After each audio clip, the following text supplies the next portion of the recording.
Hi everybody, Anne Boundary from Said with Love, and I'm back to you with another small project. I've been doing a few of those recently, and I've got a few more to come. Just need to do a bit more videoing time. And this one is a cute little mouse pad rest or wrist rest. A girlfriend was talking to me the other day, and she was complaining about her wrist being sore. She'd settled in with her laptop just down next to the telly, so she wasn't sitting in her usual chair and table set up, desk set up. So she was obviously not sitting in the best position. And I told her about my little wrist rest that I use. And she thought that might be a good idea to try. So I'm going to make her one. Now, this one was actually given to me by a girlfriend as well. And it is actually to be put in the fridge and to put over your eyes to, rest and relax your eyes. But it's just the perfect size and weight for using as a wrist rest for my mouse. So I'm going to make one for my girlfriend, and she said she likes Nantucket Summer. So I'm going to use one of the little swoon blocks from the cheetah panel from the recently re-released Nantucket Summer. And I think it's just going to be the perfect size. So I'll show you how to make one. So to make this, you're going to just need one piece of fabric, and this is sort of more longer than it is higher. But for me, I've cut out a square. So basically what we're going to do is fold that fabric, that square or rectangle, and I've got some sizing in the caption below, and we are just going to sew up this side, go around the corner, leave a hole or a gap there because we need to turn it through and we need to fill it as well. So, and then sew from here and around the corner. It's best to do some back stitches where you start and also where you stop here. And one little tip that I have found recently is when you're doing that seam around here and you finish here, I used to do some back stitching here because obviously we're going to turn this inside out and that's going to pull a little bit on the stitches. But if you also get to that point, do your little sort of double stitching, but then sew off the edge of your fabric to the raw edge and then come in and do the same on the other side. That helps when we're going to be folding this hole, the gap, once it's been filled, and it will help us keep it folded when we do our little bit of hand stitching. So that's the first thing to do. Head on over to your sewing machine, sew, come off, come back on again, sew, and then come back. Okay, so here we have, you're probably not going to be able to see it on camera, but I've done those seams or around the corners. So I'm just going to trim the corners and also trim that folded edge just a little bit, just the seam allowance a little bit. Just helps when we're turning in a little while. So there we go. So I've got my little gap.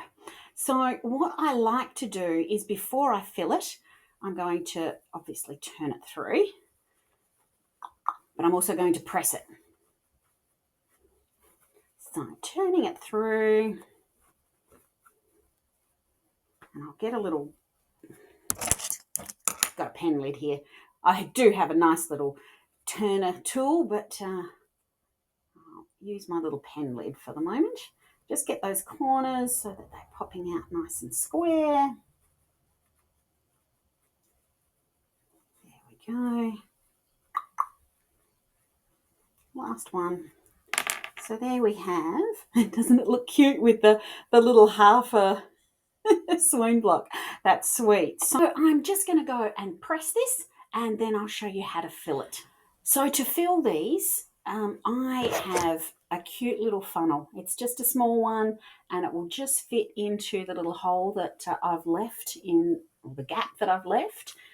It's a little hard to do whilst videoing as well, but I'm just using some wheat.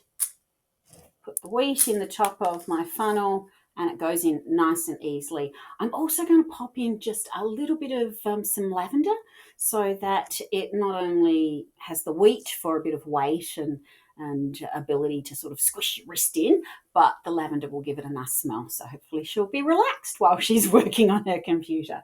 So I'll finish filling this and sew it up.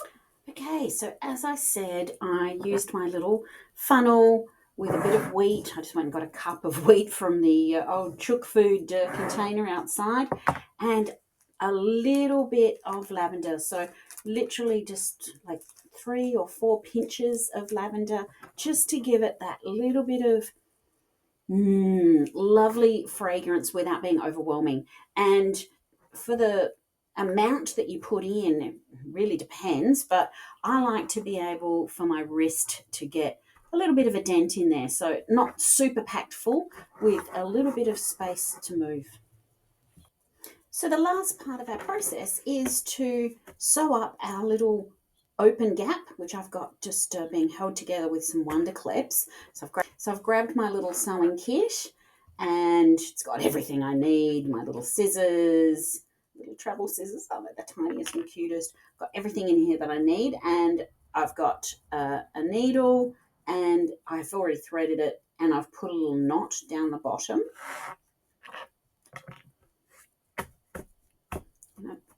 Put it so that no wheat should fall out whilst I'm doing this. Now I'm going to start by popping my needle and thread. So this is where the end of the stitching is, down here. So I'm just going to come in and sort of a bit of an angle. I'm going to come up in the fold of that one side, and then my knot will be able to be hidden down inside. Then I'm going to turn it around. And we're going to do what's called a ladder stitch. So I've come up in this fold that's closest to me. I'm going to go across to the fold away from me and just make a tiny little stitch going in through the fold and coming out a little bit further down the fold. And then I'm going to cross across again, come onto this side fold, and just take a little stitch just in the fold. And repeat. And what this does, I mean, I'm pulling it tight as I go, but you can actually do this stitch all the way along and leave it quite loose, and then pull it as you go right at the end and see it all come together, which looks pretty cool.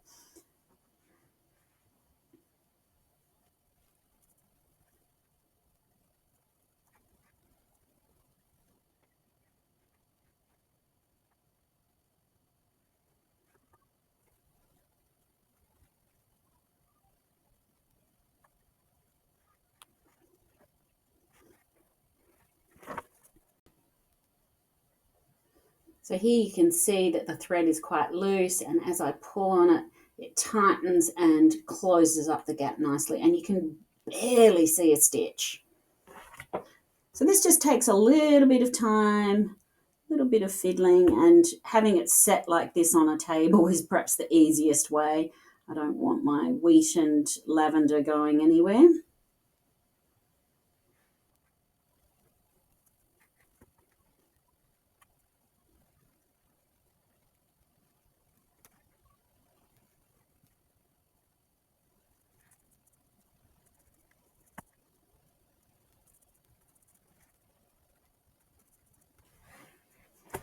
Now, if you don't want to do this hand stitching, absolutely fine. You can just go to your sewing machine. It does get a little bit fiddly because obviously you have to try and hold your wheat and things in there. But basically you would need to put this down under your sewing machine and just sew a really close stitch, you know, 1/8 of an inch along that entire gap.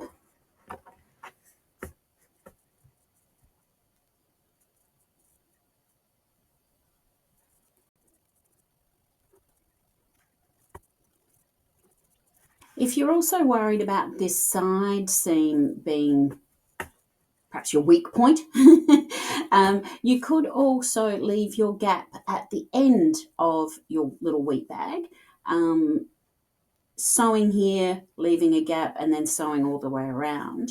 And then you could just do that machine stitching straight away on the end. It'd be nice and secure. I kind of like the meditative hand stitching. I'm sewing a bit of love in it for my friend.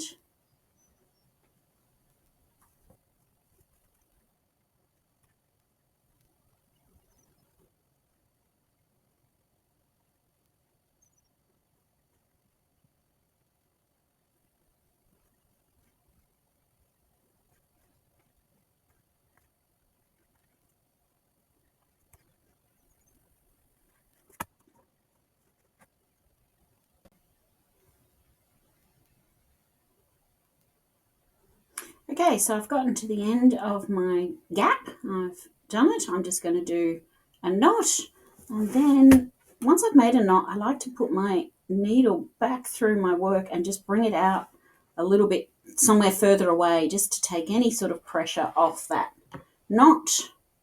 And then I trim my thread from here. And there we have our cute little wrist rest. Oh, just perfect. So here we have a final cute little wrist rest, mouse pad rest, made with a little bit of wheat in here and just that hint of lavender, which is just beautiful. And I really like how it sort of turned out to being sort of that part block or half block. I think my friend will love it. I hope you have fun making one too. Remember, all the information is down in the description box below.